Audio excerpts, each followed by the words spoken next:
Nous sommes à la deuxième journée du mois de juillet 2020. Ils sont 11 heures passées légèrement de quelques secondes.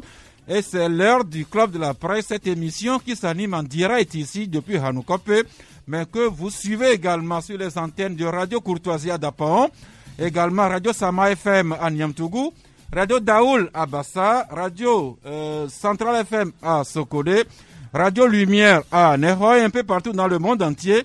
Sur les radios numériques, Ebon Radio, Radio Gameli également, l'application Canal FM. L'occasion pour nous de saluer particulièrement les compatriotes de la diaspora qui nous écoutent sur tous les continents, mais également saluer un ami qui célèbre un heureux événement aujourd'hui. Il souffle tout simplement une bougie de plus d'anniversaire. Lui, c'est notre aristocrate, Primus Doce Genou Arlidja. À la technique, Michel Vitogbe Tomega et Géraud Dakoucha. Au menu du Club de la Presse de ce jour, si je vous demandais au commencement du développement, vous allez me répondre, il se trouve la route. L'État togolais qui ambitionne de tracer des routes et des pistes rurales, nous allons en parler. Et également parler un peu de la création d'emplois dans le Togo profond et également création de richesses. Quel est l'accompagnement qui est fait ou qui est envisagé à certaines filières porteuses de notre agriculture, notamment biologique? Nous allons en parler. Nous allons revenir également sur cette affaire qui défraie la chronique, qui porte détournement de fonds, corruption dans certains secteurs d'activité. Nous allons terminer avec les réalités de la riposte à la COVID-19 ici au Togo. Alors pour cela, le plateau Ambroise Yao Konjo de The Guardian, bonjour. Bonjour Sass, bonjour tout le monde, bonjour les Togolais. Je voudrais profiter Salut pour... les Togolaises aussi. Les Togolaises en premier. Je voudrais faire un truc par rapport à l'affaire du détournement de 500 milliards de francs. Nous allons y arriver. Oui, mais je voudrais faire un rectificatif. La TC n'est pas membre du comité de fluctuation des prix. La dernière fois, on l'avait dit, puisque à chaque réunion que ce comité fait, on distribue les 500 000. Donc, il y avait une source qui nous avait quand même informé qu'il y avait une association de consommateurs qui était représentée et c'était normal que la TC étant l'ancien des associations soit représentée.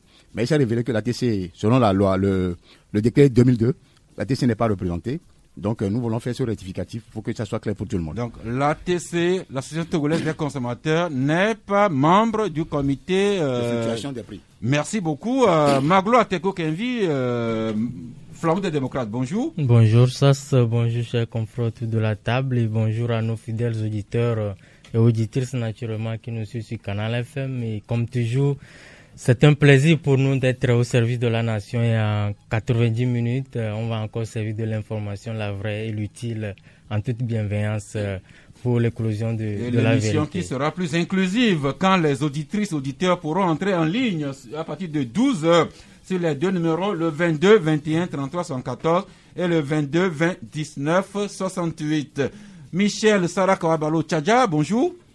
Bonjour, bonjour aux confrères ici présents et bonjour à Canal FM. Dites-nous, est-ce que les Tchadja, les chefs traditionnels kabyles, ils sont déjà descendus de la montagne? Ah oui, ça c'est depuis le vendredi passé. En principe, les rites doivent avoir lieu ce week-end. C'est vrai qu'on ne va pas... les luttes sont interdites, mais les rites sont autorisés. Les luttes sont suspendues cette année. Oui, interdites cette année, j'allais dire. Suspendues. Bon, c'est suspendu, interdit cette année, c'est la même chose. C'est suspendu, c'est interdit pour cette année. Et on ose croire que les années à venir, la Covid-19 sera en tout cas progressivement vaincue et pour que les luttes reprennent de plus belle en pays kabyle. Parce que actuellement, c'est la seule fête en pays kabyle qui est vraiment nous réunit tous. Il y a des gens que vous n'avez pas vus il y a 15, 20 ans, 30 ans. c'est au cours des luttes traditionnelles et voilà que vous allez retrouver. Donc, on ne va pas parler de l'économie ici parce que tout le monde sait qu'économiquement, c'est une perte, mais espérons que les années à venir, les choses iront mieux. Merci. Nous attendons un quatrième confrère. Il y a également une élégante dame invitée dans ce studio, mais je me la réserve pour moi un moment. Si ma femme écoute, c'est juste le temps de l'émission, s'il vous plaît. Eh bien, la pensée du jour, c'est René de Sagulier qui nous enseigne que la véritable générosité consiste à partager ses idées. La véritable générosité consiste à partager ses idées. Et plus loin, il dit encore, René de Sagulier, que toutes les portes sont closes à ceux qui ne frappent pas. Toutes les portes sont closes à ceux qui ne frappent pas. Mais comme nous connaissons l'évangile selon Matthieu 7,7, frappez, on vous ouvrira. Nous, ici au Club de la Presse, nous frappons avec l'espoir, la certitude que vous nous ouvrirez. Eh bien, commençons par ces informations qui nous transportent dans le Togo profond. Je disais tantôt, au commencement de tout développement se trouve la route. Et déjà dans sa parution d'hier, le confrère, le libéral, écrivait que dans les 5 années à venir, l'État togolais envisage de tracer 4000 km de pistes rurales et de construire 400 km de routes dans les 5 années à venir. Et information que reprend également Écho du pays qui parle de désenclavement des zones rurales. Bientôt 4000 km de pistes rurales qui seront construites. Ambroise, si l'État togolais tient son engagement et que dans 5 ans, on construise effectivement 400 km de routes bitumées et qu'on arrive à tracer 4000 km de pistes rurales, notre pays aura fait un bond vers son développement. Sauf qu'il n'y ait pas de démagogie. Si éventuellement le gouvernement togolais tenait sa parole. C'est l'État togolais. Le gouvernement peut changer, mais parle plutôt de l'État togolais. Oui, moi j'allie les autres. Ils sont tous de la même famille, du même père, même mère. Et si le gouvernement ou l'État arrive à honorer cet engagement, le Togo serait comme Dubaï. Parce que 400 km de route, ce n'est pas du chocolat. Et en plus, c'est au moins les routes urbaines qui seront garnies. En l'occurrence, celle de Ségbé. Et de la Pampa aussi. J'oubliais cette route-là aussi, la route de la Pampa, qui est parallèle à celle de Ségbé. Donc, je dis, il y en a aussi plein de routes dans la périphérie de Lomé. Nous, on aurait salué cela. Parce que, déjà, quand celle de Palimé a commencé, c'est vrai que ça peut créer des grabuges. Mais, je suis désolé, le développement doit forcément, comme tu l'as si bien dit, passer par la route. Et que les choses soient faites dans les règles de l'art et qu'on construise une route durable. Que les routes dont on parle soient construites de façon durable et qu'on ne revienne pas après 2 mois retrouver les trous sur les routes comme ça s'est passé dans des falaises et autres. Merci Michel Tchadja. 400 km bitumés, ce n'est pas rien. Et surtout 4000 km de pistes rurales pour désenclaver toutes les localités, les zones productives, les zones où on produit des céréales, des tubercules, des fruits, un peu partout. Si l'État togolais tient cet engagement, nous aurons fait vraiment un bon bout de chemin vers notre développement inclusif. Oui, je pense que c'est une très bonne nouvelle parce que vous savez que la route est très importante dans la vie économique de tout pays et que si l'État arrive vraiment à honorer donc ses engagements, si on arrive donc à réaliser ce ambitieux programme, je pense que c'est dans l'intérêt des Togolais, d'autant plus que vous allez, pour ceux qui ne connaissent pas très bien le Togo, parce qu'il y a des zones vraiment inaccessibles, il y a des zones encore difficiles d'accès, et donc avec les pistes rurales, ça va permettre aux paysans de pouvoir drainer leurs produits vers les marchés de consommation. Et ça peut booster notre économie à un niveau beaucoup plus élevé. Et je pense que c'est le Togo qui aura gagné. Mais maintenant, c'est vrai, c'est l'annonce, mais dans la faisabilité, nous attendons de voir, parce qu'il ne faudrait pas qu'on nous construise des routes à la Lomé-Vougan-Foin, parce que les gens, il y aura l'argent, il y a des gens tapis dans l'ombre pour pouvoir mettre de côté tous ces fonds-là, et peut-être nous allons en arriver. Il faut quand même que le chef de l'État vraiment soit beaucoup plus vigilant pour essayer de contrôler minute par minute la réalisation de ce vaste projet. Sinon, nous connaissons au Togo, il y a des gens qui sont des vautours partout. On va y arriver, Michel. Oui. Comme Ambroise et Michel l'ont dit, que ces projets ne s'arrêtent pas seulement à des effets d'annonce, que les travaux soient réellement faits et de qualité. Et peut-être que l'homme à Tichogwe, bonjour. Bonjour, Sas. Peut-être qu'on va compter dans ces 400 km de route bitumée, la route qui dessert les localités Sagbado, Logoté, Segbe, et comme ça nous pourrons arriver les reins un peu plus à l'aise ici à Canal FM.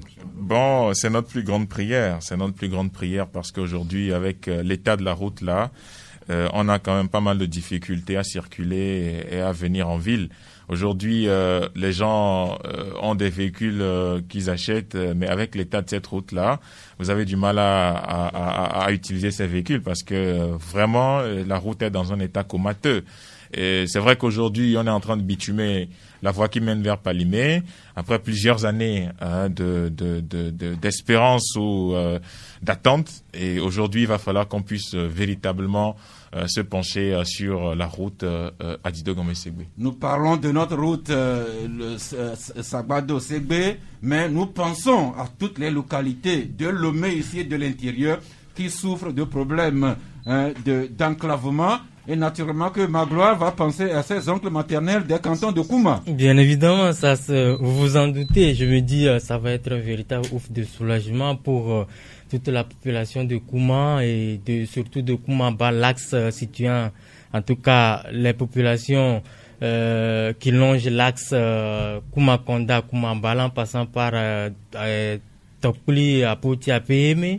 Je vous assure que le chantier qui est annoncé, c'est une très belle chose parce que vous imaginez quand vous voyez un peu la cagnotte qui est allouée à ce qu'il convient d'appeler la seconde phase de la politique des grands travaux, on se dit que ça va être plus grand que ce qui a été fait les 10 dernières années puisque on parle quand même de 10 milliards de francs CFA contre quelques 600 milliards qui ont été déboursés pour la réalisation de la première phase des grands travaux.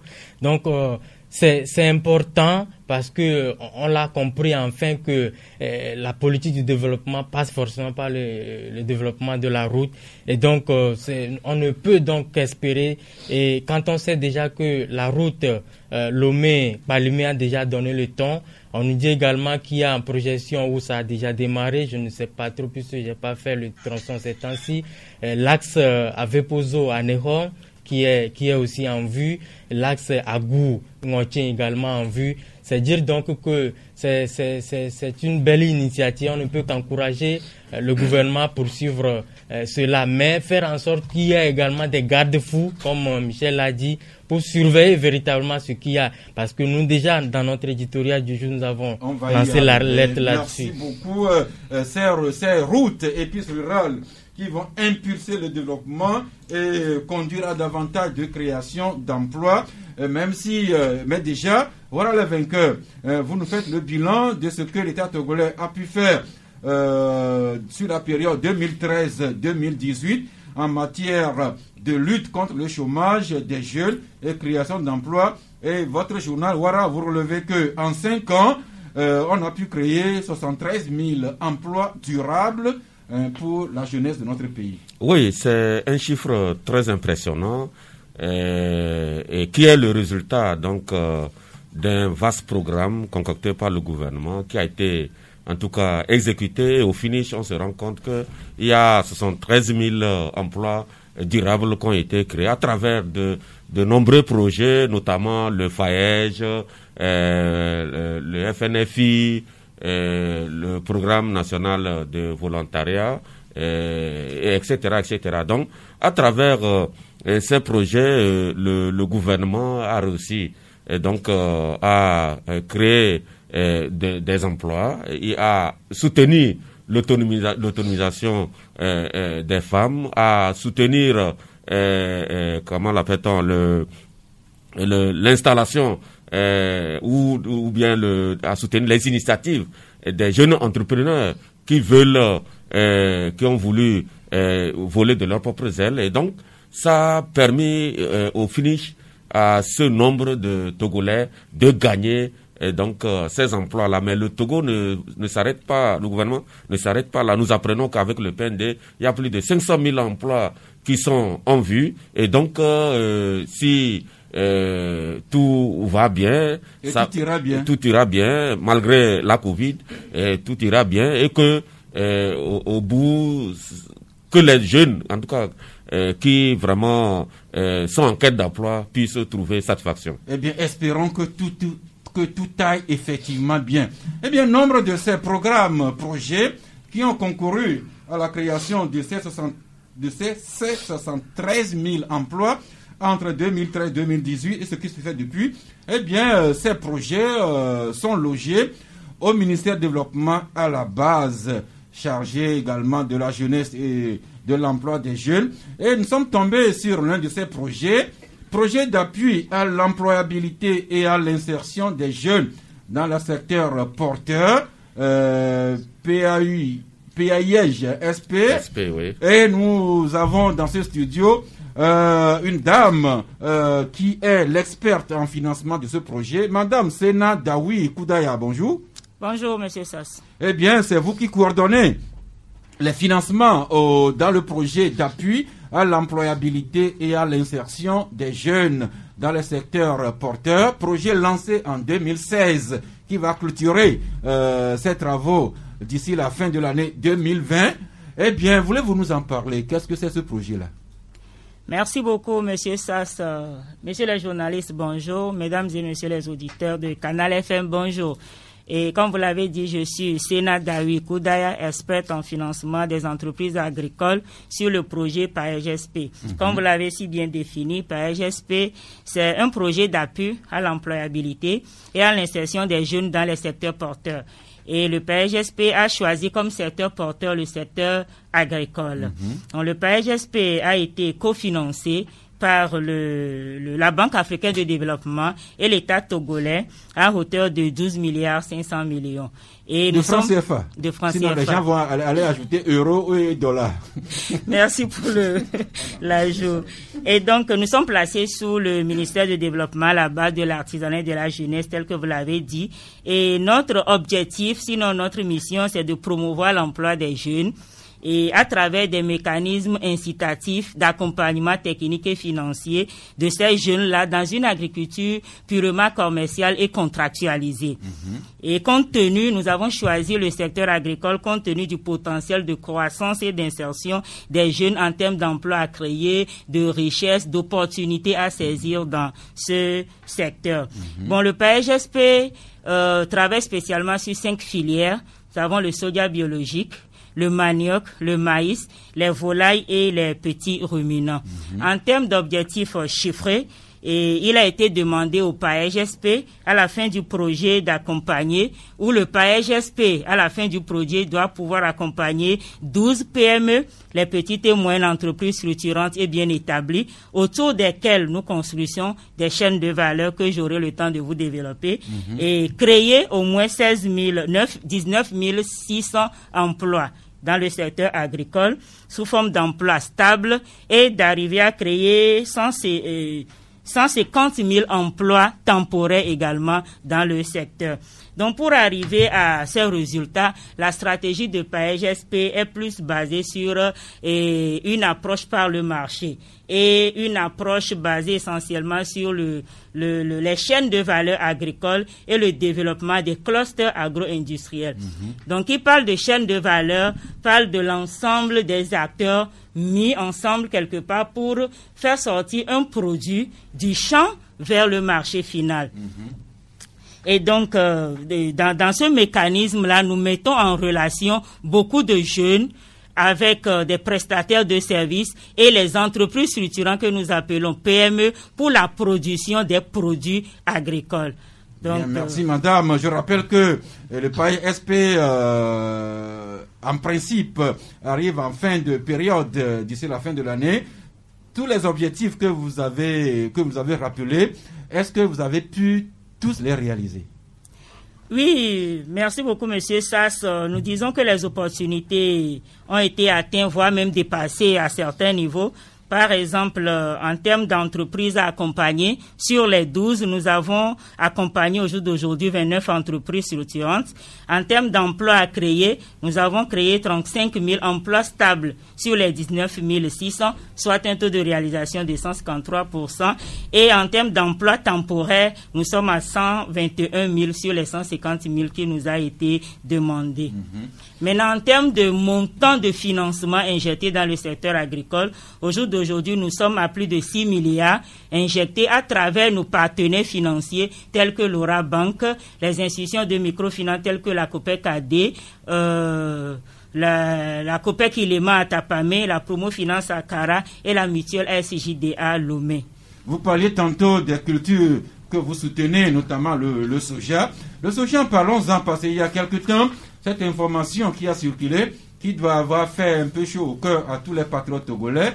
Le Togo qui a été classé 14e au rang mondial en matière de production de soja biologique. Le Togo qui s'est retrouvé également premier exportateur africain de soja biologique sur le marché de l'Union européenne. Alors, voulez-vous nous dire, Madame Daoui Koudaya, la contribution que le PAEGSP a pu apporter à ceux qui sont dans la filière soja bio?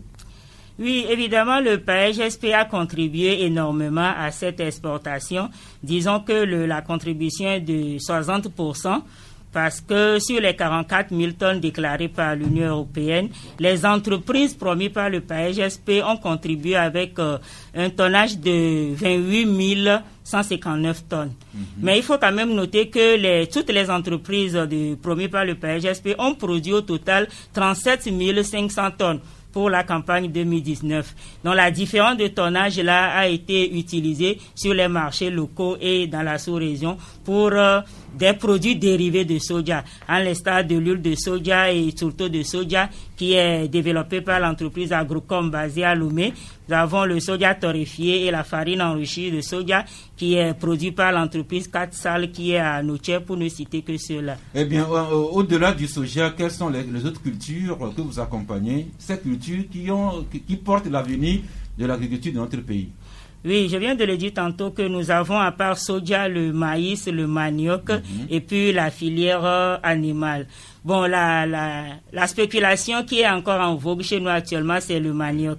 Parce que sur le manioc, nous avons plusieurs dérivés. Et actuellement, nous sommes en train d'accompagner une entreprise qui s'installe à Tapamé pour la transformation de manioc en amidon. Donc, disons qu'à part le soja, la spéculation qui va faire encore du boom au Togo, c'est la production du manioc. Merci, madame. Vous n'ignorez pas que des critiques sont souvent adressées au ministère du Développement, la base. Des Togolais disent ne pas sentir effectivement l'effet de tous ces projets financement sur la vie quotidienne des Togolais. Alors, vous qui êtes dans la filière, dans le projet PAEGSP, est-ce que vous avez des études qui portent que votre projet ou bien contribue à relever le niveau de vie des populations togolaises, du moins celles qui sont concernées par vos activités? Oui, merci beaucoup. Et au jour d'aujourd'hui, les résultats de PAEGSP sont là, palpables sur le terrain. Nous avons des entreprises un peu partout sur l'étendue du territoire qu'on peut toucher du doigt. C'est vrai qu'il y a de ces genres de critiques qui arrivent par moment, mais je peux dire que ces critiques ont plusieurs sources. Il y a par exemple des problèmes de sous-information. et même dans l'exécution, la mise en œuvre de nos mécanismes, on peut également citer des faiblesses comme les faiblesses d'identification de la vraie cible, ou bien la faiblesse des mécanismes d'accompagnement, d'appui technique, tout et tout. Mais si je veux parler de PAEGSP, nous avons des résultats probants qui sont là sur le terrain. Cela ne nécessite pas forcément une étude avant de voir les résultats de PAEGSP sur le territoire togolais. Eh bien, pendant 5 ans, vous avez accompagné des groupements, des producteurs et des cultures. Maintenant que le projet va arriver à son terme, est-ce que toutes ces personnes qui ont bénéficié de votre accompagnement ne risquent pas de se retrouver orphelines? Pas vraiment, parce que le PAEGSP, l'approche développée, qui est une approche chaîne de valeur, nous permet de consolider ou de mettre les gens dans des relations d'affaires vraiment gagnant-gagnantes. De sorte que ces personnes, même après le projet, pourront continuer par exercer leur activité. Nous parlons de la relation que nous avons créée entre nos clusters et les institutions de financement, d'une part, et les institutions d'accompagnement d'autre part. Donc je crois que même après le projet, ce partenariat pourra continuer. Même si ce n'est pas à 100%, nous avons la certitude qu'au moins un pourcentage assez élevé de ces relations pourront être maintenues. Et puis nous avons aussi en vue la phase 2 qui éventuellement nous permettra de consolider ces actions que nous avons déjà sur le terrain. Merci Madame Sena Dawi Koudaya qui nous parle du PAEGSP, entendez par là, projet d'appui à l'employabilité, à l'insertion des jeunes dans le secteur porteur. Et avant Madame Dawi Koudaya, on a parlé également de ces 73 000 emplois durables que le Togo a pu créer sur la période 2013-2018. Et avec ce projet, ce méga projet qui va consister à tracer 4000 km de pistes rurales dans tout le Togo et à construire 400 km de routes bitumées. Ainsi, nous irons de l'avant à condition que les financements à tous ces plans et projets soient bien utilisés de façon efficiente. Or, ces derniers temps, ce n'est pas l'impression qu'on peut avoir, du moins à lire les coupures de journaux qui portent détournement de ressources, corruption par-ci, par-là. Revue de presse aujourd'hui avec le journal L'Engagement qui titre « Le Togo et les crimes économiques impunis ». Faure Gnassingbé, le président de tous les scandales, le pouvoir de Lomé acculé, écrit L'Engagement. Pour sa part, le bâtisseur titre « Sénat à l'appui ». Ce député UFC à l'Assemblée nationale, Sénat à l'appui, légèreté déconcertante, argument de caniveau d'un député en mal de sensations fortes. Sénat à l'appui qui s'est prononcé sur cette affaire de détournement de filière dans la filière des pétroles. Le panafricain, lui, écrit les marques de fabrique du système RPT uni, le règne de l'argent et la corruption politique. The Guardian, Ambroise, vous écrivez, vous, Faure Gnassingbé, vous demandez si Faure Gnassingbé doit seulement s'énerver dans la polémique sur la filière, sur les détournements dans le pétrole, ou bien s'il doit plutôt instruire le parquet. Ambroise? Oui, je crois que ce questionnement a sa raison d'être, parce que on a l'impression qu'on a un président qui est inapte. Il y a des faits qui se produisent, il y a des détournements de milliards, 26 milliards par-ci, 600 millions par-là. Et il y en a tant d'autres même qu'on ne voit pas. Il y a de l'espoir de liquidité vers les... Évasion fiscale, ça s'appelle? Oui, pour le Togolais lambda. Et je crois qu'il ne sert à rien de s'énerver à la présidence là-bas. C'est-à-dire que Faure Gnassingbé a plutôt intérêt à instruire son procureur qui ne fait rien. Je ne sais même pas pourquoi on garde ce monsieur là-bas. Parce qu'il y a des problèmes qui sont dans le pays. Les gens sont en train de voler. Les gens pillent à visage découvert. Et que lui sait, le procureur sait. Il ne dit rien au procureur. Le procureur, il est content. Il est assis là-bas. Au lieu d'instruire le procureur de diligenter une enquête, même si on a eu l'information qu'hier, ça a chauffé la primature parce qu'il y a eu une réunion autour de cette histoire de 500 milliards. Je crois que le président de la République a bien fait de s'énerver, mais il faut qu'il aille au-delà de la nervosité ou de l'énervement et débusquer ceux-là qui font une enquête sérieuse pour qu'on sache réellement, est-ce que réellement les 500 à 600 milliards ont été, comment cet argent a été volé? Qui sont les tenants? Quel ministre a aussi bouffé dedans? pour qu'on puisse les mettre au NUF. Merci. Depuis que cette affaire-là est sortie dans les médias, on sent quand même des réactions par-ci, par-là. Les associations de consommateurs, ATC et RCT, qui interpellent vivement et le gouvernement et la justice pour en connaître davantage. Des partis politiques également qui sortent des déclarations de presse, la CDPA, le cas, la dynamique Kodjoro.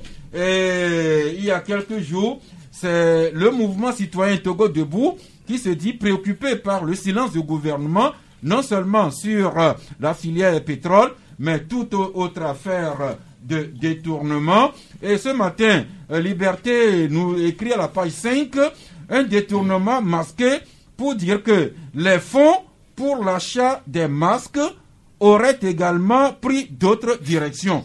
Toutes sortes d'affaires qui circulent ces derniers temps et qui ont inspiré la rédaction de Flambeau. Magloire, quand vous écrivez sur l'axe des scandales, c'est le titre de votre éditorial. Oui, sur l'axe des scandales, pour revenir un peu sur toutes ces affaires concernant des détournements de fonds dans ce pays.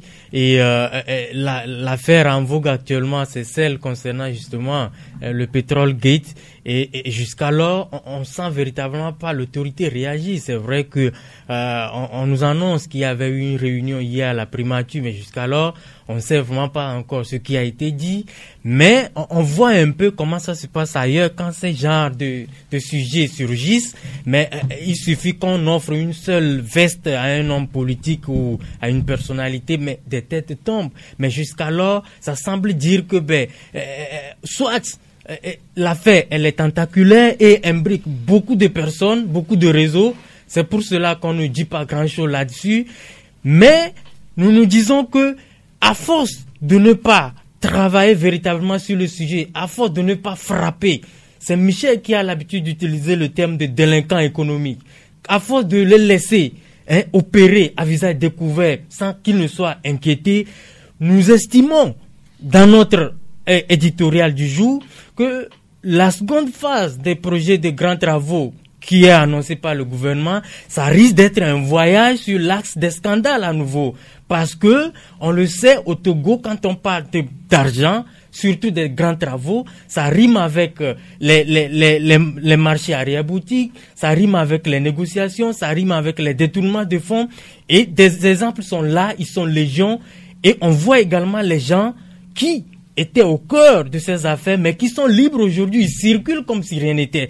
Et donc, c'est dans l'ensemble, en tout cas, la philosophie derrière, c'est d'exhorter l'autorité à décider enfin de taper du poing sur la table et agir parce que l'autorité est là pour être respectée. Mais quand vous êtes là, vous êtes à mort entre griffes, vous ne réagissez pas, c'est que vous êtes passif. Et quand celui qui est devant l'autorité sait que l'autorité elle est passive, eh bien le boulevard, il est ouvert devant lui.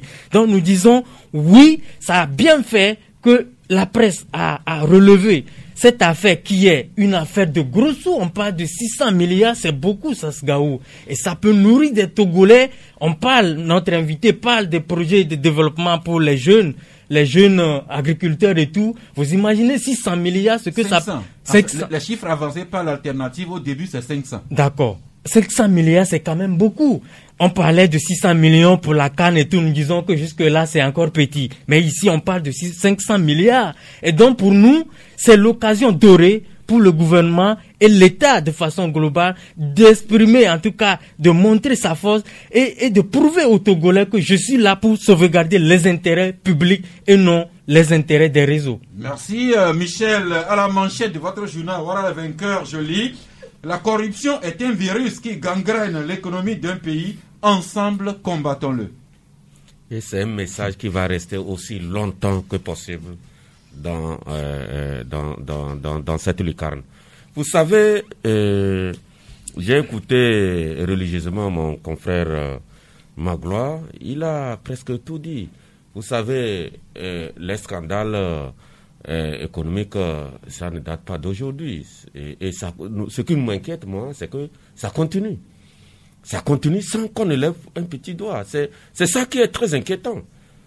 Vous savez, quand vous regardez la télévision nationale, un soir, on va vous montrer peut-être des Yovo venus peut-être des États-Unis ou bien de France qui ont offert 5 millions, on a fait une toiture de 5 millions. Tout le village cesse de travailler. Le chef du village, les chefs de quartier, c'est la danse. On remercie par des chansons les Yovo pour nous avoir donné 5 millions pour une toiture. Mais ici, nous parlons de 500 milliards. Et avant ça, vous savez, les députés ont voté lundi passé, je pense, la cession des parts de NSCT. Oui, à Olam. Mais avant, c'était Sotoko. Qu'est-ce qui s'est passé? C'est devenu la nouvelle société côtière du Togo. Alors qu'on sait que quand il y avait Sotoko, avant que ça, il y avait plus de 13 milliards volatilisés dans l'air comme ça, sans que personne ne dise quoi que ce soit. On a transformé ça en nouvelle société. Qu'est-ce qui s'est passé? Et maintenant, on remet les parts à Olam. Qu'est-ce qui s'est passé? Qu'on nous dise concrètement ce qui s'est passé. Parce que ce que j'aurais appris aussi, avant que cette équipe, l'équipe actuelle qui est à la tête de cette nouvelle société, avant qu'elle ne vienne, il y avait une équipe qui a été chassée un matin comme ça. Parce que justement,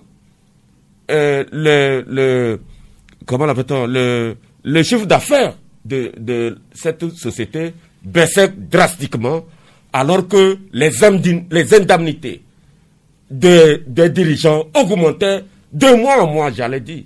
De mois en mois, les indemnités. Mais quel est ce pays? Et nous avons parlé longtemps de la route Lomé-Vouga, enfin. Jusqu'à ce matin, nous n'en savons pas grand-chose. Les Chinois sont en train de la construire. Mais Apulsia s'est démerdé, a envoyé le dossier qui dort jusqu'à présent. Le procureur n'est pas pressé. Mais je fais ce parallèle. Pascal Bodiona, le ministre Pascal Bodiona, a été 2 fois en prison dans une affaire d'escroquerie internationale. Ce qui est sûr, on ne connaît pas le fond. On ne sait pas si il a pioché dans les ressources de l'État ou pas. Parce que le fond de cette affaire n'est pas encore connu. Ce qui leur était reproché, c'est qu'ils auraient tenté d'escroquer un Arabe. Mais lui, il a été 2 fois en prison. Mais on reproche des gens ici, vivants au Togo ici, d'avoir trempé dans des histoires, dans des affaires économiques. Mais ces gens-là sont là. C'est eux qui nous narguent dans nos quartiers. C'est des riches. C'est eux qui menacent la République tous les jours. Et ils sont en paix. Ils montent, ils descendent comme ils veulent. Alors que Pascal Bodiana, il était 2 fois en prison pour un escroquerie internationale. Mais quand je fais ce parallèle, c'est révoltant. Et je pense que cette fois-ci, l'arbitre central doit dire quelque chose. Et c'est qui? Vous le connaissez. Il est au palais de la présidence. Non, il y a beaucoup de personnes là-bas au palais. L'arbitre central, il sait. C'est le maître des lieux. Je vais parler du chef de l'État, son excellence Faure Gnassingbé. Il doit dire quelque chose. Ça dit que tous les ingrédients sont réunis pour que cette fois-ci, il lève. Sinon, franchement, ce serait regrettable pour la République. Merci. L'honneur de la République est en jeu. Merci Michel. Pendant que nous parlons de ces sommes colossales, des participations du Togo aux phases finales de la Coupe d'Afrique des Nations, à la route emblématique Lomé-Vouga en foin, à ce qui s'est fait dans la filière des pétroles, la filière coton. Je ne veux pas parler de la SNPT et bien d'autres choses. Pendant que nos centaines de milliards flottent dans les environs, il faut que nous recourions à la coopération française qui nous assiste à hauteur de 2 milliards de francs CFA pour la suite du programme Novici. C'est ce que vous écrivez, Ilamati Chobui. Oui, vous savez, ça c'est un sujet social. Je pense que dans tous les pays ça se fait, où des pays ou des agences internationales aident les États. Ça c'est dans la bonne marche de l'aide au développement. Maintenant, par rapport aux différents sujets à scandale de ces derniers jours, je pense quand même qu'il y a beaucoup de choses à dire là-dessus. Nous avons révélé, je pense qu'on était l'un des tout premiers à révéler le scandale dans le coton, avec l'arrestation de plusieurs cadres avec leurs femmes à la maison, avec une perquisition qui a permis de découvrir plusieurs dizaines de millions à domicile. C'était une affaire que nous avons révélée à l'époque au niveau de la nouvelle société cotonnière du Togo. Chemin faisant, on arrive à une privatisation et au Parlement, des émissaires du gouvernement nous disent que ce n'est pas par rapport à un problème de gouvernance, mais par rapport plutôt à un souci de redynamiser la filière et de donner plus de tonus à cette filière-là dans le cadre des atteintes des objectifs du plan national de développement. Je m'en tiens à ce qu'on nous a dit officiellement. Vous savez, le problème du pays, le problème de nos autorités, c'est la crise de confiance qui s'est installée, qui continue de s'installer entre gouvernants et gouvernés. On ne peut pas arrêter des cadres de la nouvelle société cotonnière du Togo avec une perquisition qui a permis de découvrir plusieurs dizaines de millions de francs CFA dans leur maison. On les arrête, ils ont fait la prison. Un beau matin, on les relâche sans procès, sans aucun document de justice. D'accord? Ils sont là présentement. On ne nous dit pas pourquoi ils ont été relâchés, mais on sait pourquoi ils ont été arrêtés quand même. Et bon, ils sont là, comme Michel l'a dit, ils nous narguent dans leur voiture, dans nos quartiers, etc. Et officiellement, on ne dit rien. Un beau matin, l'État se lève, il cède ses parts dans l'actionnariat de la société, de la nouvelle société cotonnière du Togo. Moi, la question que j'ai envie de poser par rapport au secteur privé, justement, pourquoi est-ce qu'une société comme Olam, l'État ne peut pas lui donner l'autorisation de s'installer pour concurrencer la NSCT? On a quand même des champs de coton. Et les cotonculteurs se plaignent tout le temps de la mauvaise gestion. Ça s'est passé sous l'ancien DG Diani, et avec plusieurs scandales. On sait comment des gens ont fait la prison. Il y avait une affaire de 400 millions de francs CFA avec le président de la Fédération cotonnière, M. Diabakati, qui a fait la prison. L'État n'a rien dit. Un autre ministre est arrivé, ça a continué. Mais de grâce, que des émissaires du gouvernement qu'on respecte ne s'asseyent pas pour nous regarder droit dans les yeux, pour nous dire qu'il n'y a pas un problème de gouvernance. Quand même, là, c'est se foutre de nous. Honnêtement, des gens ont été arrêtés. Vous n'avez fait aucun procès. La justice n'a rien fait comme travail. Vous les relâchez un beau matin et vous vous asseyez pour nous dire en tant que citoyen qu'il n'y a rien, que tout va bien circuler. Quand même, qu'on arrête de se moquer de nous. Deuxième chose, sur l'affaire du pétrole. On est dans un pays où la plus grande anomalie consiste pour l'État à importer lui-même directement, au lieu de céder la part ou ses parts au secteur privé. Voilà des domaines où l'État dit, moi j'ai envie de mieux faire, je veux atteindre les objectifs du PND, voilà, nous voulons redynamiser. Mais pour le pétrole, l'État s'accroche, tient les câbles et ne laisse rien filtrer par rapport à la vérité des prix. On est là, quand vous faites un débat aujourd'hui avec un émissaire par rapport à la vérité des prix, il vous dit que non, que c'est compliqué, même 1 heure ne peut pas suffire. Et bon, combien d'heures suffiront pour nous expliquer? Ils n'ont qu'à nous dire, on va organiser une émission, ils vont nous expliquer. Non, honnêtement, si c'est une journée, ils veulent, il faut qu'on s'asseye et qu'on nous dise. Tout le monde sait que c'est des histoires qu'on nous raconte. Oui. Qu'on nous fasse sortir la vérité des prix et que le Togolais soit situé et qu'on soit transparent sur les détails. Maintenant, pourquoi est-ce que l'État veut garder le monopole de l'importation? Dans la sous-région, on a constaté qu'il y a plusieurs pays qui ont cédé leur part au privé et c'est le privé qui gère et l'État vient réguler le secteur.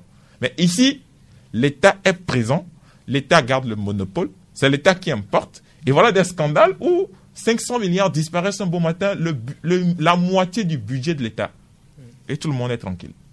Depuis quelques semaines, cette affaire fait grand bruit. Et tout se passe comme si il n'y avait rien. Et moi, je suis sidéré de constater que dans ce débat, je vais finir par là, des députés, écoutez, mais je suis quand même choqué que des députés, par exemple, qu'on dit avoir élus, s'asseyent dans une salle et pour lire des choses. Écoutez, moi, je suis sidéré. Ils disent dans leur développement qu'ils ne sont pas d'accord, ils ne sont pas d'accord, et à la fin, ils lèvent la main. Non, mais quand même. Un peu de quand même. Non, mais quand même. Et en commission, quand on veut faire une étude de loi en commission, mais tout se passe comme si c'était une expédition. Les gens ne maîtrisent pas ce dont ils parlent. C'est-à-dire qu'ils sont là pour lire et enrôler le dossier. Mais comment on peut avoir des députés comme ça au Parlement ou qui sont là, excusez-moi, mais c'est sidérant ça, qu'on ne peut pas faire confiance à nos propres députés qui sont nos représentants et qui sont là quand on veut parler du coton. Quand on veut parler des problèmes, il y a des gens qui sont là, qui ne maîtrisent rien du dossier. Ils sont là pour lever la main. À la fin, on nous baratine avec un discours que non, voilà, on a fait ci, on avait mis des doutes, et finalement, on est on est véritablement merci, dans des pour problèmes. revenir et finir cette affaire, cette information que Liberté écrit, que le pétrole Gate aurait conduit à une grande réunion de crise à la primature hier. On n'en sait pas plus. Et puis, autre information également qui filtre depuis quelques jours. Il semble que l'argent qui a été débloqué pour acheter les masques, les cache-nez, qu'une partie de cet argent aussi aurait pris d'autres directions. Nous comptons sur le coordonnateur. Nous comptons sur le coordonnateur colonel Djibri et le ministre d'État, Sori Toki Essor, qui conduit le comité technique, de nous situer sur cette affaire-là avant que ça ne prenne nous allons essayer de funer vers là aussi, parce que c'est des affaires qui concernent notre pays. Nous avons le devoir d'aller vers là. Vous vous rappelez quand certains se sont accaparés de l'argent des moustiquaires, d'une manière subtile, on nous a parlé de détournement d'objectifs. C'est le vol pur et simple. On a voulu masquer ça, on dit détournement d'objectifs. Ça, en français, ça veut dire quoi?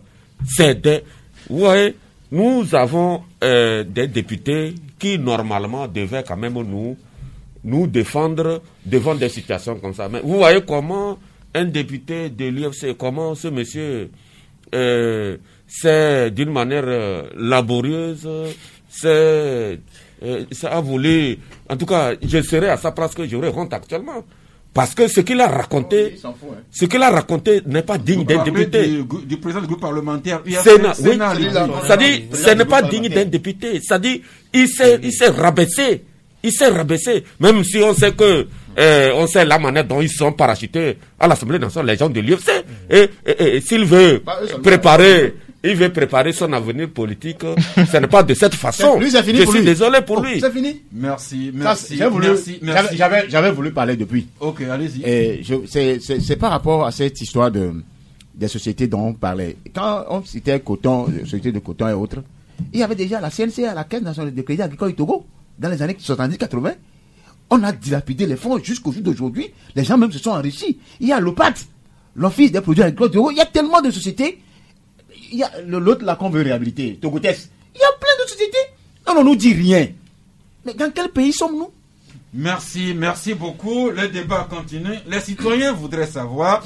Nous voudrions juste rappeler que c'est un principe en démocratie que les citoyens ont le droit de savoir comment ils sont gouvernés et les dirigeants ont l'obligation de rendre compte au jour le jour de leur travail. Si vous suivez les télévisions, la BBC, les télévisions françaises et autres, vous voyez des ministres, des premiers ministres qui sont interpellés régulièrement et qui viennent défendre leur position. Actuellement en France, c'est les anciens ministres de la Santé qui sont invités devant les députés pour justifier comment la France s'est retrouvée sans masques chirurgicaux au plus fort de la pandémie. Alors, ce que la France fait, est-ce que nous pouvons pas aussi le faire pour restaurer ce que Michel disait tantôt, la confiance entre les dirigeants et nous? La question reste posée. Maintenant, si vous voulez, revenons à la une de vos journaux pour partager d'autres articles. Il n'y a quand même pas que ça dans vos journaux. Oui, mais véritablement, le sujet, il est d'actualité qu'on ne doit pas l'élaguer. En réalité, voyez-vous, le blanc, dans son ingéniosité, il a instauré ce qu'on appelle la séparation du pouvoir. Et ce n'est quand même pas tous les Togolais qui vont se retrouver à l'Assemblée nationale. Le blanc, il a dit qu'on doit voter les gens. Ce n'est pas le blanc. Non, je sais de quoi je parle. Quand je dis le blanc, c'est entre griffes. On doit comprendre au-delà de ce que je dis. C'est-à-dire que je comprends mal qu'un député qui est censé représenter le peuple à l'Assemblée nationale, et quand on parle d'un scandale financier à hauteur de 500 milliards, que le député, qui plus est, président du groupe parlementaire d'un parti politique, puisse dire qu'il ne voit pas l'importance dans ce dossier qui puisse l'amener à convoquer un ministre.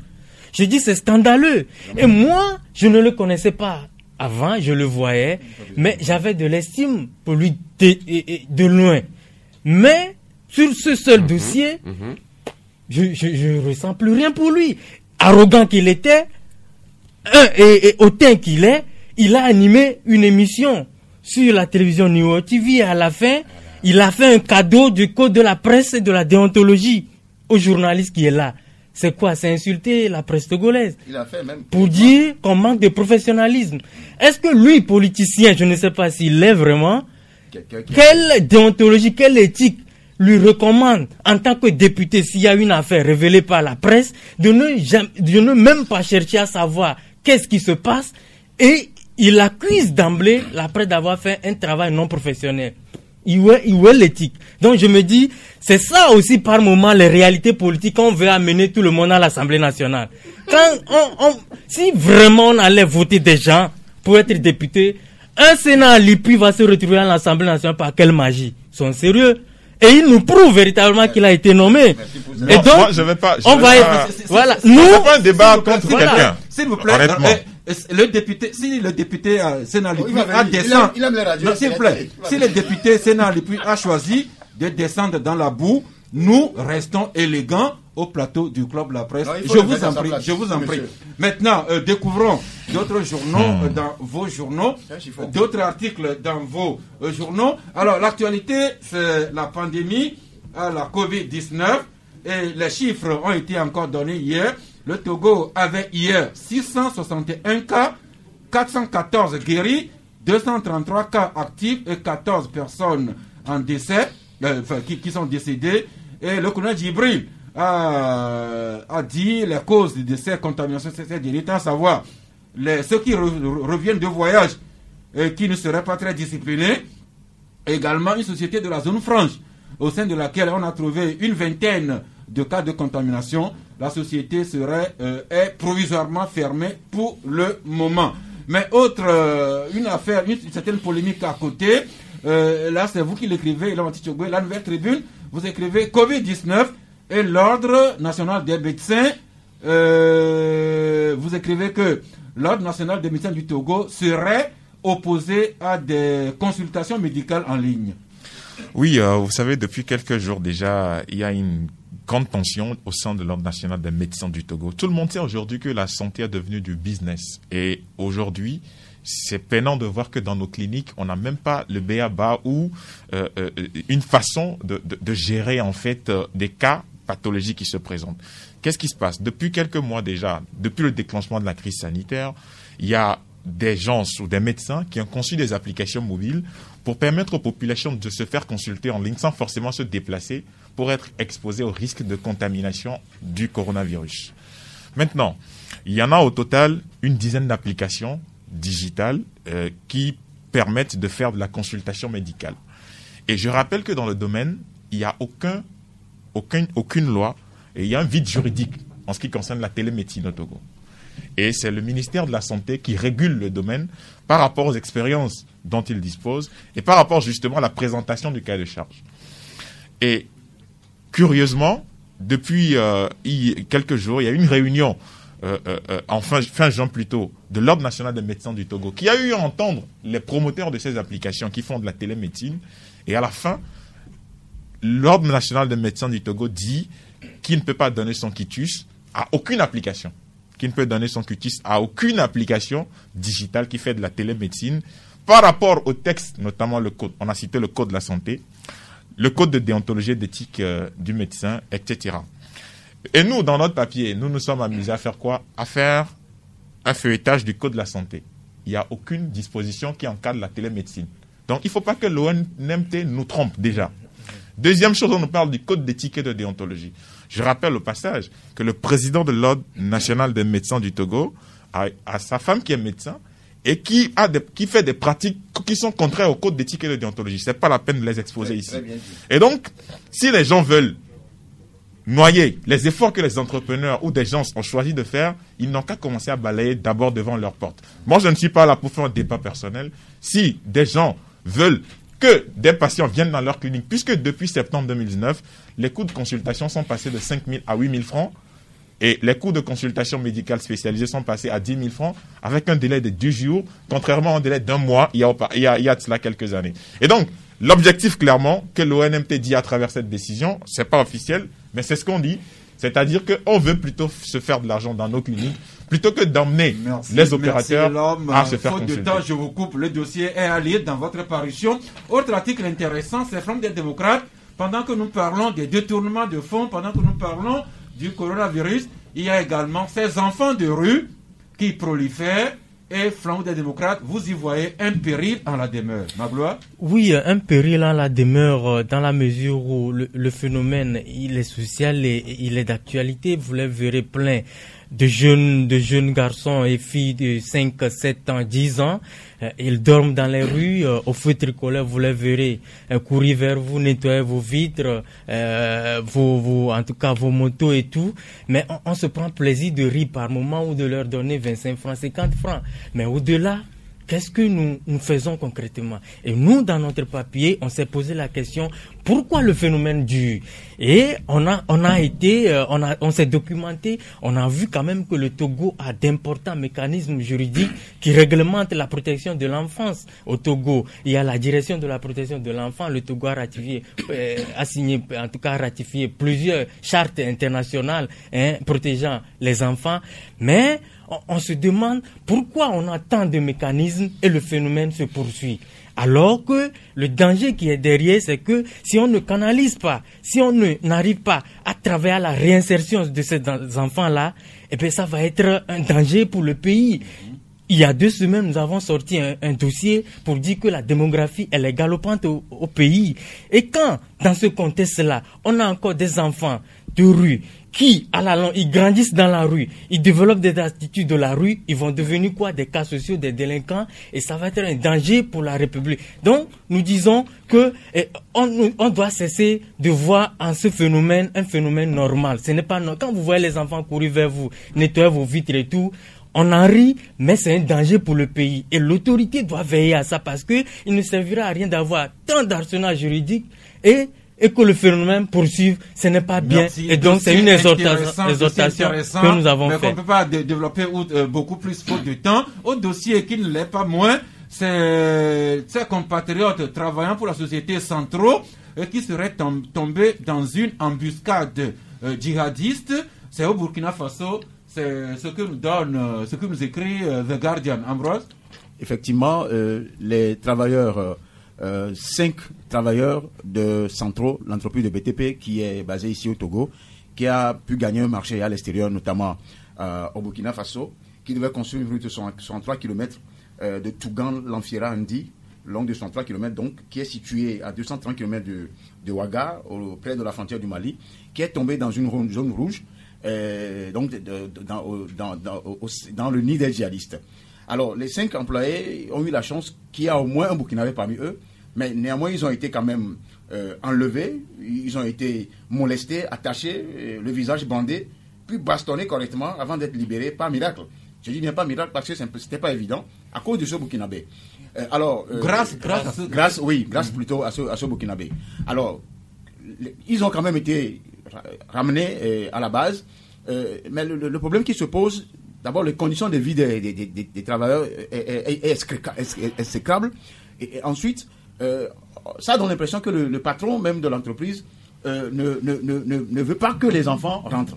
C'est-à-dire que l'autorité burkinabé, hier seulement, le commissariat a interdit que les travaux se poursuivent, de rapatrier tout le matériel vers la base. Et maintenant, aujourd'hui, le patron veut que le travail continue. Puisque c'est vrai que le coût de ce c'est un bicouche qui devait coûter 9 milliards de francs CFA, et c'était un truc intéressant par rapport à une entreprise togolaise qui a gagné à l'extérieur. On va lire le reste dans le journal. Jusqu'à présent, on ne peut pas continuer. Les 5 n'ont pas été rapatriés au pays. Merci beaucoup. Je finis le tour avec vous, Michel Tchadja. Voilà le vainqueur. Vous nous ramenez dans la réponse au coronavirus avec la force spéciale commandée par le colonel Amana, qui est sur plusieurs fronts. On le lira. Mais un petit article politique aussi. Vous intéressez la dynamique Kodro et M. Agboyome avec ce titre. Premier gouvernement de la dynamique Kodro, Antoine Kofi Nadjombe et Dr Kwasiga Adjeoda, qui ont abandonné leur président avec Oussan Guillemé, Agboyome Kodjo. Oui, vous savez que déjà, après la proclamation des résultats de la dernière présidentielle, Agboimé Kodjo avait vite fait de ne pas reconnaître les résultats et de s'autoproclamer. Et dans la foulée, il avait nommé son premier ministre qui est Antoine Najombe et un autre qui doit être du côté de Paris ou je pense de Paris, qui est nommé ministre des Affaires étrangères. Et à l'époque, vous avez vu la manière dont ces soutiens d'Agboimé animaient les réseaux sociaux, prenaient des positions. Et vous vous rappelez aussi, lorsque la gendarmerie avait fait une première descente chez M. Agboimé, ce que son premier ministre disait à l'époque, qu'on ne pouvait pas arrêter Agboimé Kodjo et que si quelqu'un touche à la cheville d'Agboimé Kodjo, nous avons été surpris que Agboimé Kodjo a été cueilli par la suite, amené au service de renseignement, sans que son premier ministre ne réagisse. Et son ministre des Affaires étrangères, curieusement aussi, depuis un certain temps, depuis que leur patron est rentré à la gendarmerie, qui a été inculpé, ils ne disent rien. Donc, tout porte à croire qu'ils ont abandonné leur chef de file qui est en difficulté. Merci beaucoup. Et on va terminer avec cet article de Focus Info dans lequel Gilbert Bawara, qui n'est pas présenté, rend un hommage émouvant à Maître Agboibo. Si vous lisez cette tribune dans laquelle Gilbert Bawara parle de Maître Agboibo, peut-être que vous auriez des frissons. On va nous arrêter ici, le temps de vous écouter dans 1 minute. Laissons juste le temps à la technique de faire l'aiguillonnage. 93.5 Canal FM.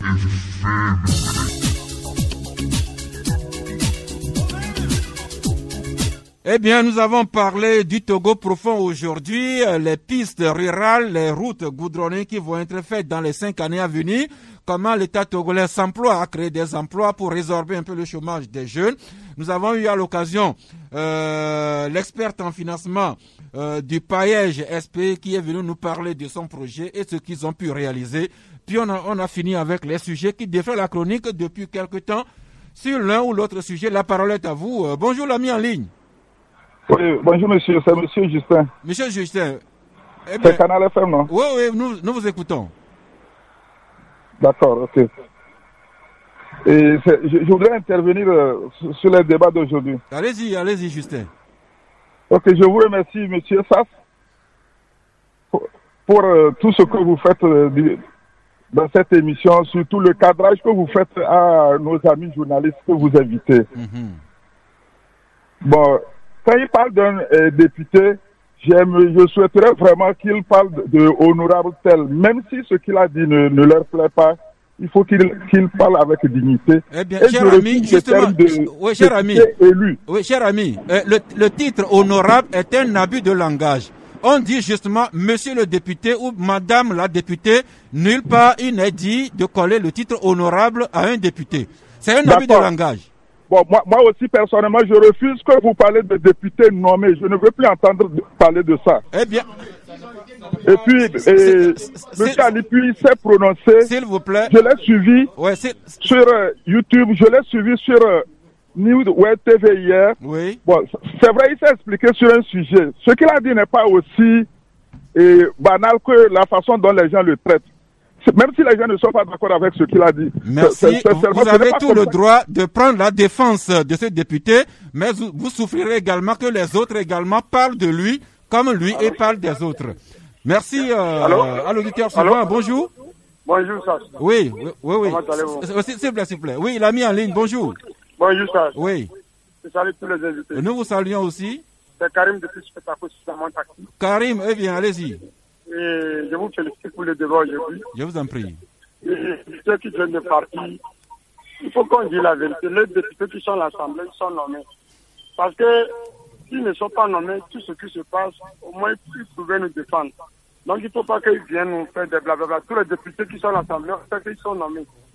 Tout ce qu'on a à faire maintenant, c'est à Fornia-Sinde de savoir à qui il va prendre pour former son gouvernement. Parce que tous les gens qui sont autour de lui, c'est les voleurs. C'est à lui maintenant de savoir qui il faut prendre pour nommer le gouvernement avant de faire le 5e mandat propre. Tu ne veux pas avoir de problème avec les Togolais. Donc le Togo est dans sa main. Il n'a qu'à savoir qui travaille avec. Merci beaucoup. Merci Karim, mais il faut toujours relativiser autour du chef de l'État. On doit quand même pouvoir trouver des gens de compétence et d'intégrité. Ne mélangeons pas les serviettes et les torchons. L'auditeur suivant, bonjour. Bonjour. Oui, c'est monsieur? Monsieur Michel depuis Agoué. Michel d'Agoué, allez-y.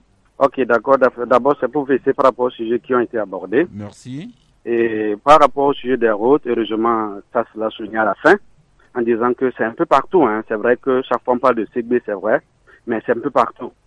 Et donc, véritablement que, en tout cas, la vision soit beaucoup plus large par rapport aux difficultés que les uns et les autres ont. Alors, pour revenir aux différents scandales dont vous parlez, c'est-à-dire qu'aujourd'hui, on a pris l'habitude, c'est devenu tellement légion pour le Togolais, et de t'entendre parler de scandale. Moi, ce que je voudrais souhaiter, vous faites bien votre travail et tous les Togolais et tout ça. Moi, je voulais souhaiter simplement que les uns et les autres fassent est-ce qu'il y a un menuisier derrière vous là-bas?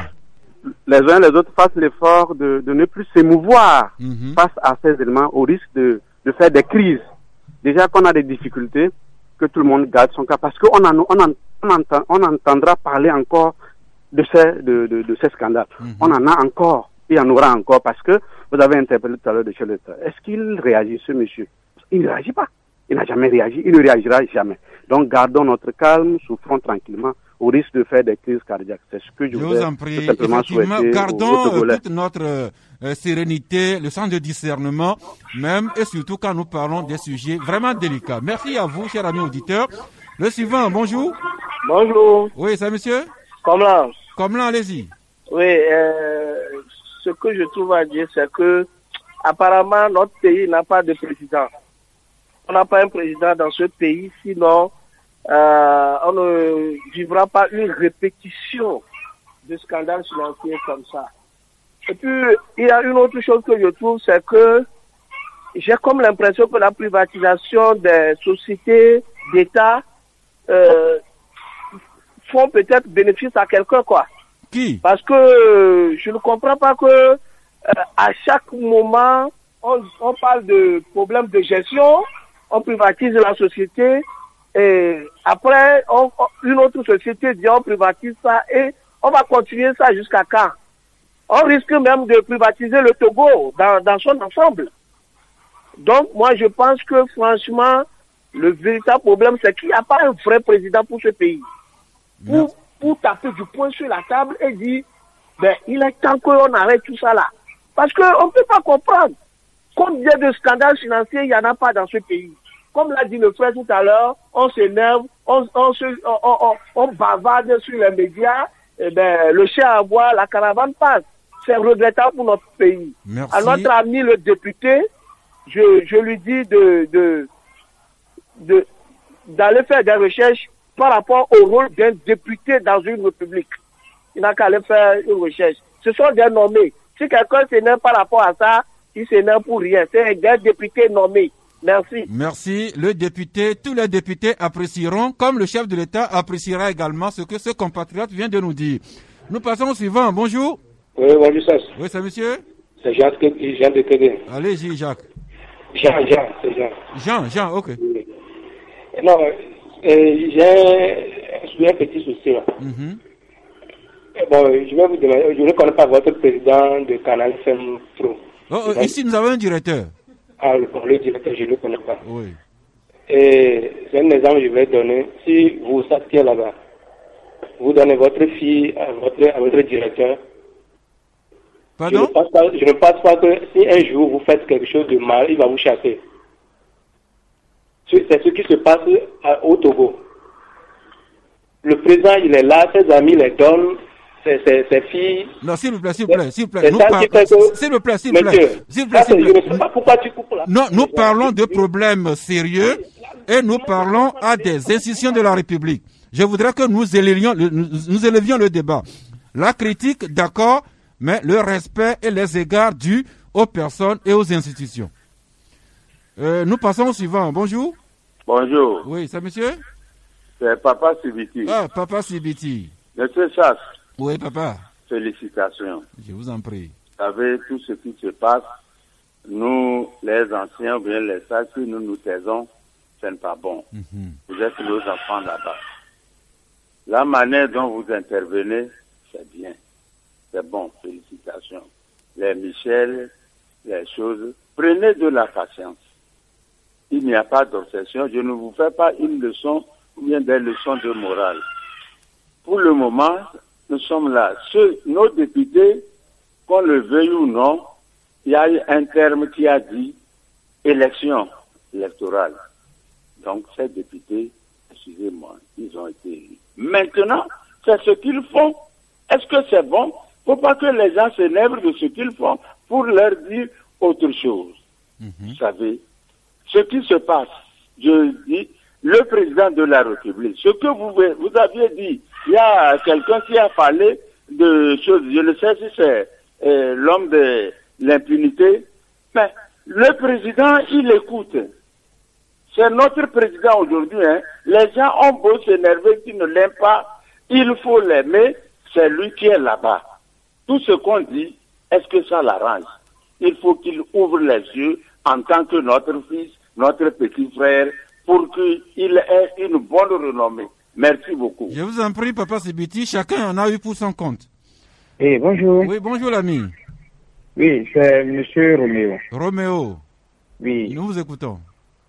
La législature passée là, ils ne sont pas des députés nommés. Ils ont fait quoi? Ceux qui trouvent que ceux-là sont nommés là, les autres qui sont partis, ils sont élus là, ils ont fait quoi? Faut pas que les gens restent et écrivent. Ils n'ont qu'à nous dire ce qu'ils ont fait. Reconnaissons que nous, Togolais, nous devons faire revenir sur une conscience. Vous allez partout là, même au CHU, les infirmiers, est-ce qu'ils ont une conscience? À l'école, les enseignants, les gens même font des répétitions. Le Togolais doit revenir sur sa conscience pour se dire que le Togolais m'appartient. Revenir à nos valeurs. C'est ça. Et un ministre, quand tu nommes ministre, et que tu sais que ton pays, tu sers ton pays, est-ce que c'est la peine de te faire... Quand nous travaillons, dites-nous que je travaille pour mon pays. Quand je soigne un malade, j'ai en face de moi mon enfant, j'ai en face de moi mon frère, j'ai en face de moi mon parent. Je fais un bon travail pour mon pays. Qu'on ne mette pas tout dans la tête. Que les autres qui disent, les journalistes qui disent que les députés là sont nommés là. Les autres, les Jean-Pierre Fabre et autres qui étaient élus là, ils ont fait quoi? Ils n'ont qu'à nous dire ça. Mais par contre, nous voyons aujourd'hui certains députés qu'on dit nommés, qu'on voit sur le terrain qui font certains trucs. Moi, je ne dis pas que quelqu'un est nommé. Quand tu es élu, quand on te place à quelque part, c'est dignement ton travail. Merci. Encore une fois, la critique la plus dure, d'accord, mais avec le respect au rang et aux égards des personnes et des institutions. Merci beaucoup de me le rappeler. Oui, bonjour le suivant. Bonjour. Oui. C'est Commis. Oui, Commis, allez-y. La prérogative d'un député, c'est de contrôler l'État, c'est de faire des lois. Ce n'est pas de circuler dans les recoins pour partager des vivres aux gens. Ils sont nommés. On précise bien, ils sont nommés. Et moi, je vais aller au-delà de ça. On doit pouvoir couper leur salaire les mois qui suivent. Sur la table, nous avons des problèmes de peur. Nous avons des problèmes de triple vente. Nous avons des problèmes de détournement. Quelles lois ils ont fait? Nous avons des problèmes de logement. Nous avons tellement de problèmes d'assassinat. Oui, comme il y a le nouveau code foncier qui a été adopté il n'y a pas longtemps que ça. C'est le travail des députés, entre autres. Justement. Et qu'est-ce que la justice en a fait pour satisfaire tel Togolais qu'on peut s'en réjouir? Ils sont là et chaque fin du mois, on le paie. On le paie pourquoi? C'est ça, ils sont nommés. Quand tu es là, tu es payé pour un travail. Tu ne fais pas le travail. En bon terme, il fallait disparaître. Mais quand tu ne disparais pas, c'est que tu es nommé pour une mission. Mais comme ils sont quand même 91 députés à l'Assemblée nationale. Et c'est tout ça là qui sont nommés. Je viens pour le sujet qui m'intéresse, c'est au niveau de le NTIC. On nous pousse chaque fois à l'entrepreneuriat.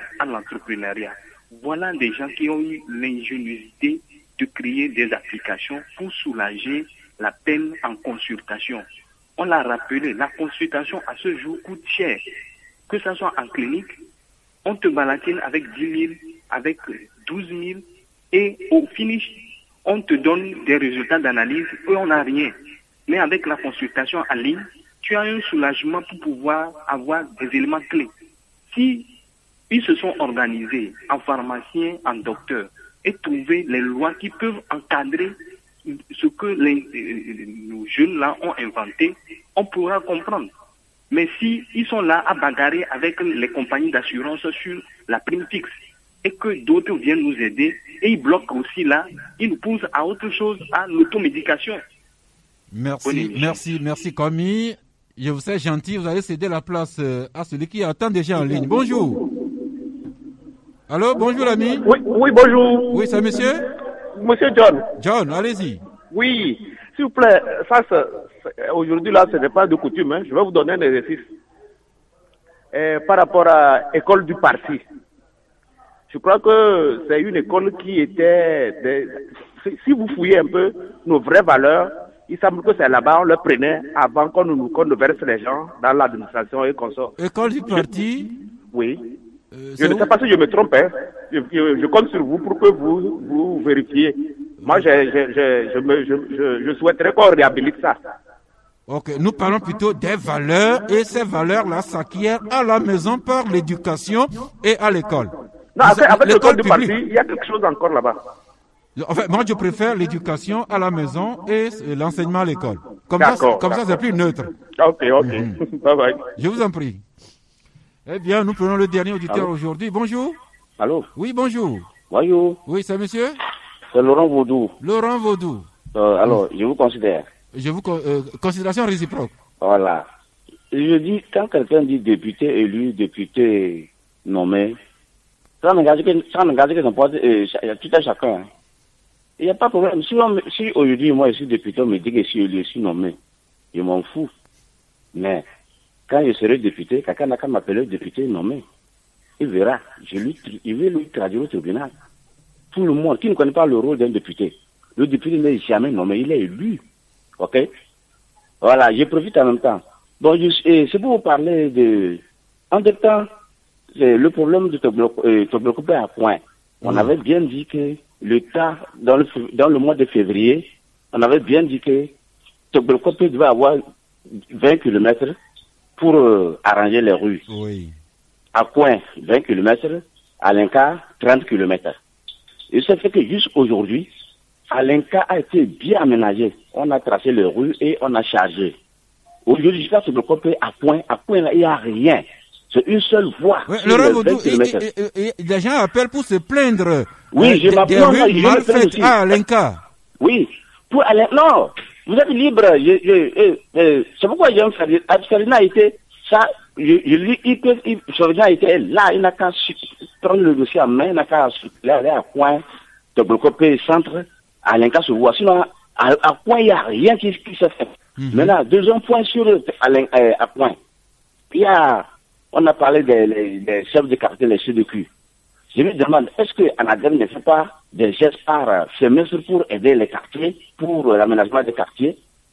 Quand vous allez partout, tu sens que les chefs des chefs de cul font un uniforme.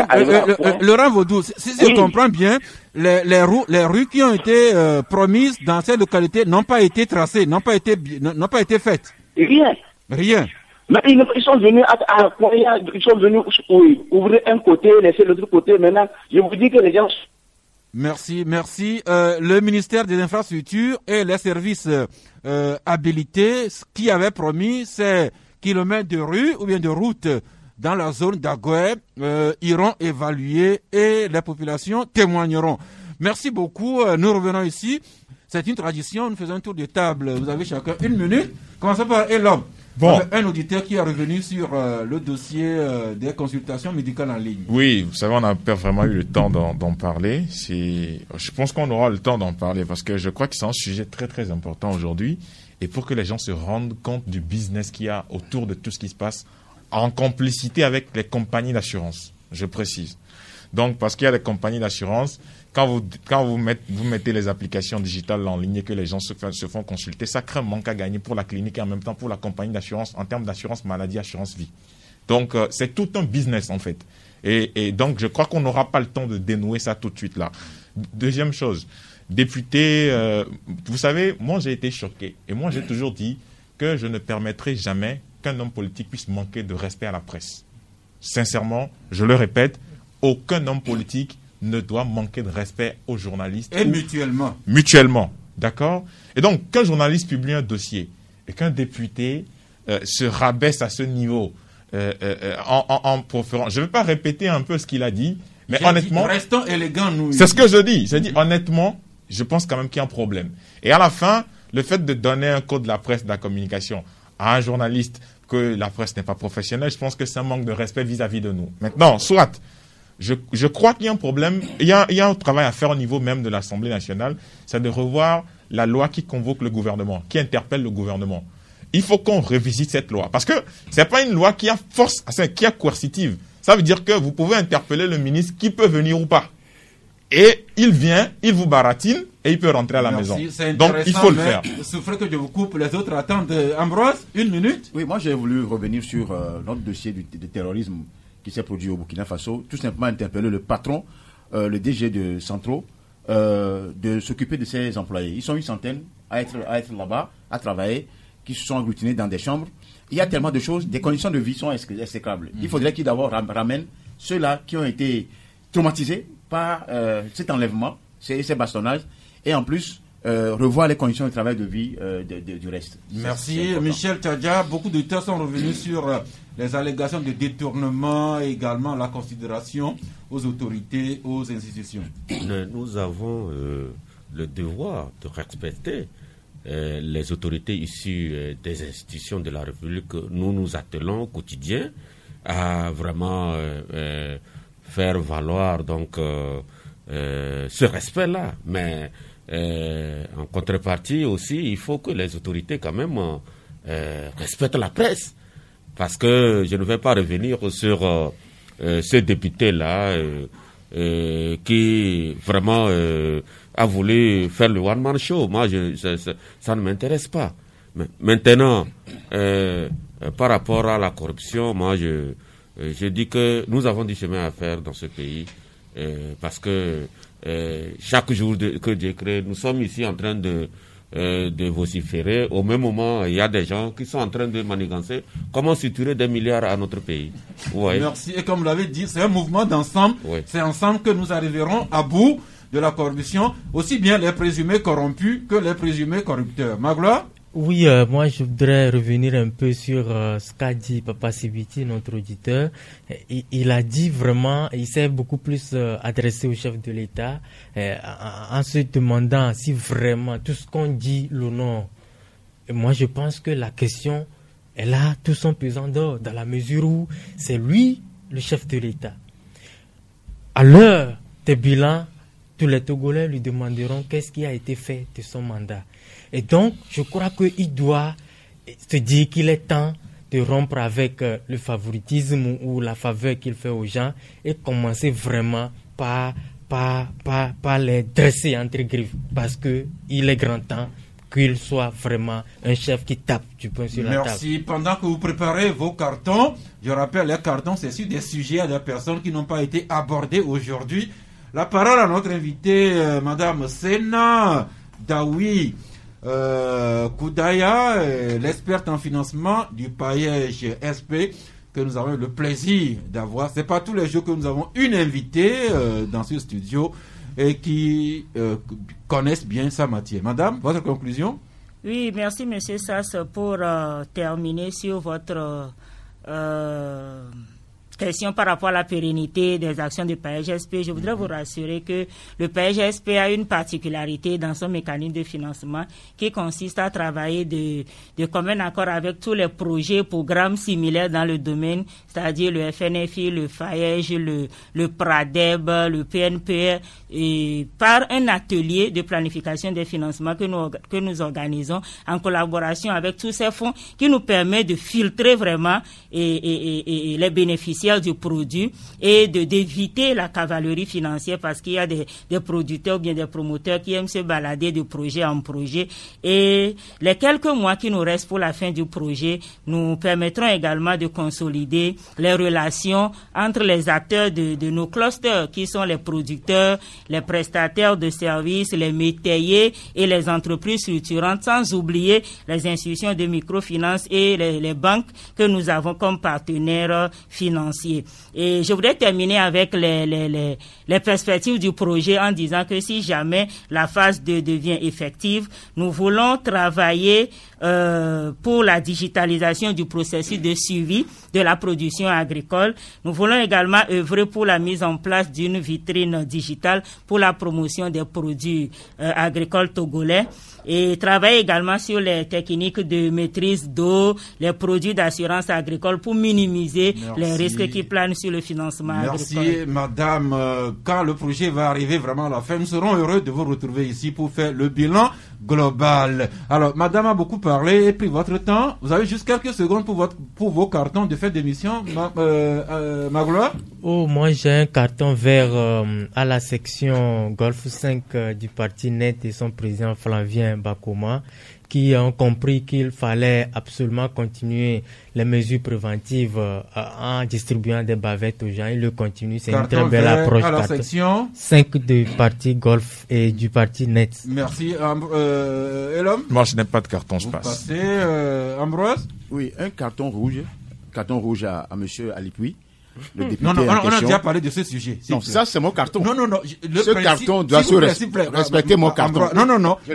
Les règles du jeu, le carton va sur un sujet qui n'a pas été déjà développé. Michel, votre carton? Je n'ai pas de carton, mais je voulais dire bonjour à tous les dockers du côté du port autonome de Lomé. Je comprends que vous fûtes docker quand vous étiez étudiant. Non, c'est bien. Je l'ai jamais fait. Ses camarades. Et puis nous terminons sur l'interpellation de voilà les vainqueurs.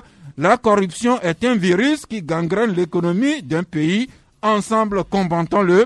Nous en parlons, mais il y a beaucoup de corrompus et de corrupteurs, même dans nos rangs. Que ce soit un mouvement d'ensemble et qu'ensemble nous arrivions à éradiquer la corruption. C'est fini pour aujourd'hui.